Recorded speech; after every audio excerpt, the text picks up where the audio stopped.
देश के अंदर शिक्षा के एक प्रमुख केंद्र के रूप में प्रयागराज का अपना महत्व रहा है। आज से 12,000 वर्ष पहले महर्षि भारद्वाज का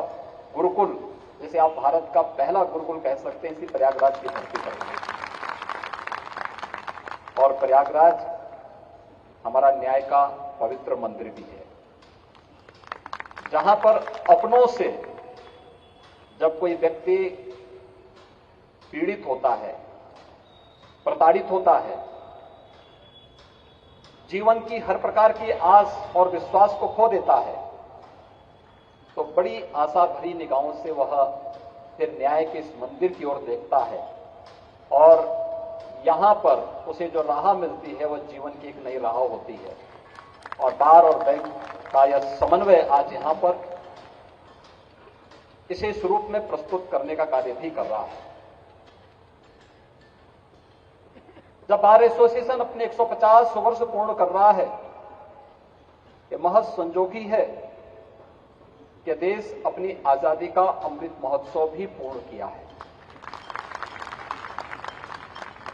आजादी की लड़ाई कोई सामान्य लड़ाई नहीं थी। एक लंबे समय तक लड़ी गई वह लड़ाई थी जो भारत को भारत के रूप में प्रस्तुत करने और किसी भी प्रकार की दासता से मुक्त करने का एक बृहद अभियान था। और जैसे कि यहां पर माननीय मुख्य न्यायमूर्ति जी ने, बार एसोसिएशन के अध्यक्ष जी ने अपने उद्बोधन में भी इस बात को कहा कि अधिवक्ता समुदाय ने आजादी की इस लड़ाई में बढ़ चढ़ करके न केवल भाग लिया बल्कि देश को नेतृत्व भी दिया। देश की आजादी को एक नई दिशा देने वाले राष्ट्रपिता महात्मा गांधी रहे हों, भारत की संविधान सभा के अध्यक्ष डॉक्टर राजेंद्र प्रसाद रहे हों, भारत की संविधान सभा के कार्यकारी अध्यक्ष श्री सच्चिदानंद सिन्हा रहे हों,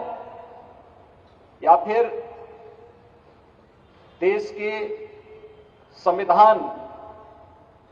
को एक स्वरूप देने वाले उसकी शिल्पी के रूप में बाबा साहब डॉक्टर भीमराव अंबेडकर रहे हों, देश के प्रथम प्रधानमंत्री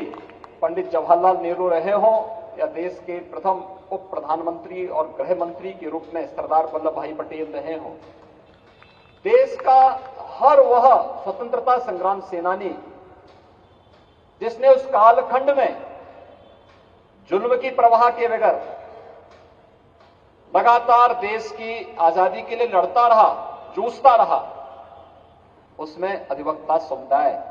अग्रणी भूमिका में था और अपनी इस पुरातन पहचान को एक बार फिर से आगे ले जाने की आवश्यकता है।